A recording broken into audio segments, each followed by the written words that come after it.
how is it that you have no experience being an executive, and how are you going to lead the city with no experience in municipal executive office?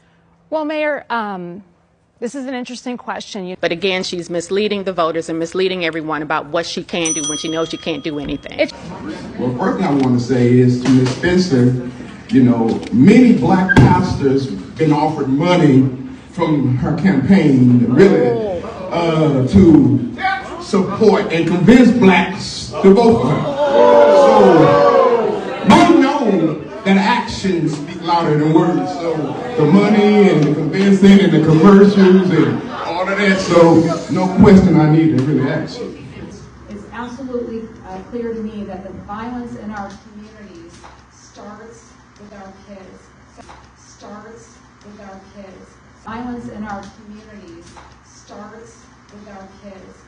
The first thing I want to say is it's not our youth. What ARPA dollars or RAMS dollars are you willing to actually put into the youth budget for our youth? They should be at the top of any budget. When we talk about RAMS funds or ARPA dollars, I should hear more about our youth. They are our future, so that's what I want to know from everybody. So what are you all willing to do for our youth? In fact, the next mayor will spend the RAMS money, right? Ms. Spencer, you supported many of the social programs introduced by this administration, but you've also criticized the way they were implemented. More recently, you called that push to spend roughly 10% of the RAMS money on early childhood education, quote, short-sighted.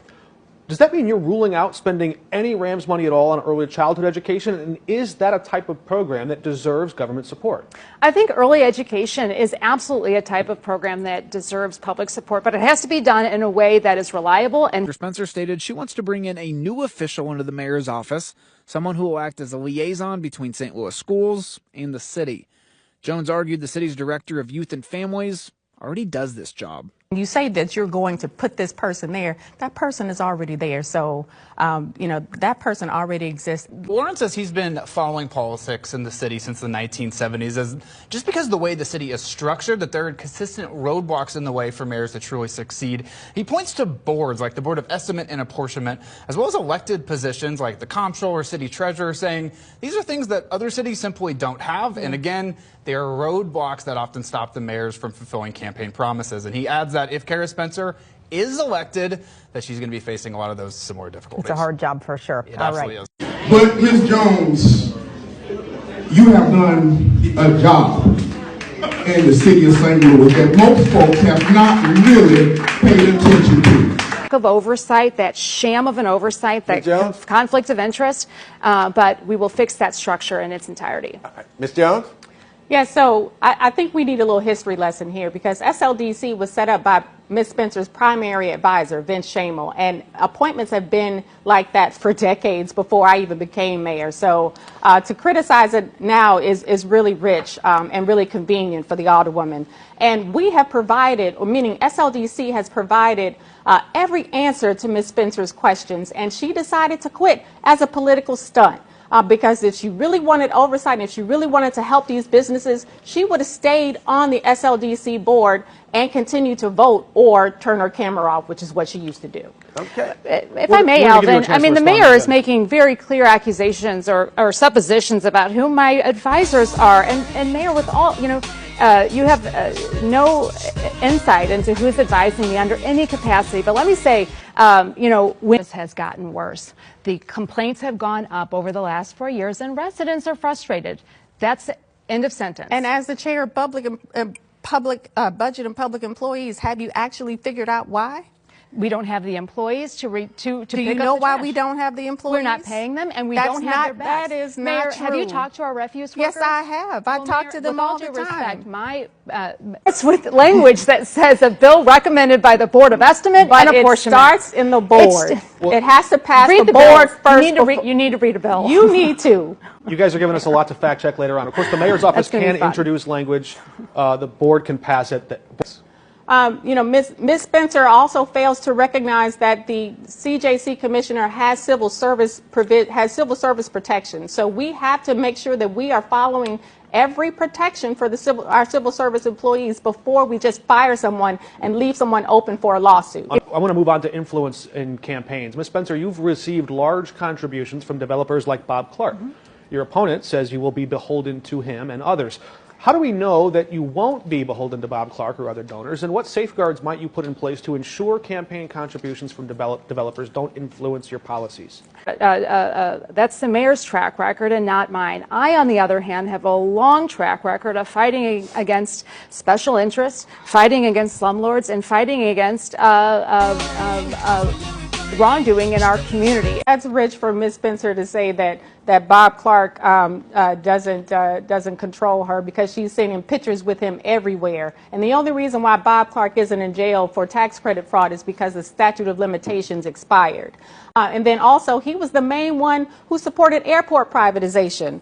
And also, it's really, I'd say it's a real coincidence that Ms. Spencer's PAC received a $10,000 donation from the Bank of Washington, who controls all of Paul McKee's interests, on the day that we sent LRA or LCRA letters getting eminent domain from his property. And the same developer who's building the Obama Presidential Library. If other high-profile Democrats across the country can get along so well with Bob Clark to get work done, why can't you?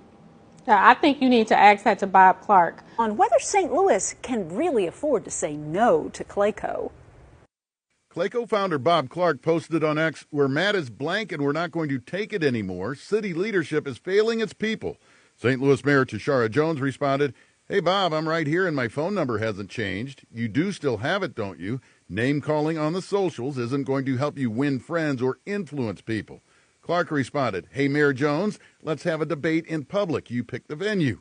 The mayor answered, "Again, you have my number. Call me anytime. Be blessed." The LCRA, the city's Land Clearance for Redevelopment Authority, put out an RFP, request for proposals from developers. Construction and engineering firm Clayco submitted plans for a concrete making plant with a training site for the construction trades. The head of the St. Louis Development Corporation told the LCRA board that wasn't enough. 30 jobs on a 17-acre site is really an underutilization of what our goal is of, approximately 300 to 500 jobs. The neighborhood and the community called for retail development, not a cement plant. And cement plants add to the amount of pollution that's in the air and affects the neighborhood. Clark declined an interview. The answer to Clayco is still no. Development has to happen with community, not to community. Of things that release carbon dioxide into the atmosphere, we often think cars and factories. But a huge emitter of CO2 that's often overlooked is cement. They say a concrete plant facility is sending pollution and loud noise into their neighborhood. State air quality regulators are fining the plant near Lyons $1.3 million for a history of alleged air pollution violations between 2022 and 2023. And they've captured what they call evidence of air contamination on camera. He is trying to buy this mayor's office just like Elon Musk just bought the presidential office. And your viewers who are watching this debate right now should be very, very concerned about the amount of money that he is either given to Ms. Spencer, raised for her, or got others to raise for her, because he's going to want something in return. A lot to respond to there, Ms. Spencer, but can you please include a response about the airport privatization? Would you ever consider that if you were elected mayor? No, look, I fought, I led the fight against the privatization of the airport, and I'll continue to do that. At the end of the day, I have made no promises to Bob Clark. I've made no promises to any of my campaign contributors. And unlike the mayor, my track record does not include no bid contracts to any of my campaign contributors. That's a lie. That's a lie. That's the mayor's track record and not mine. Brief, real quick. Can you say something positive about your opponent first? We'll start with Alderwoman Spencer. Sure. I have to give the mayor credit for the Office of Violence Prevention. I think thinking outside the box, thinking about crime and addressing crime in creative ways is important. And I think the Office of Violence Prevention is something that not only I admire about your administration, but would absolutely keep. St. Louis is taking a new approach to addressing public safety with the creation of an Office of Violence Prevention.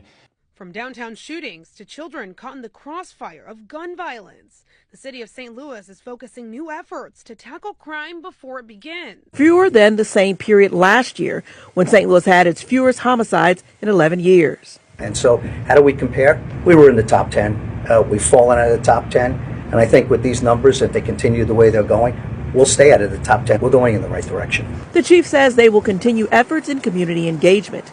He says positive intervention efforts are crucial in sustaining this positive trend. I want to commend the Alderwoman for the gun bill that she did pass. It has allowed us to take 40 guns off of the cities, off of people who should not have guns.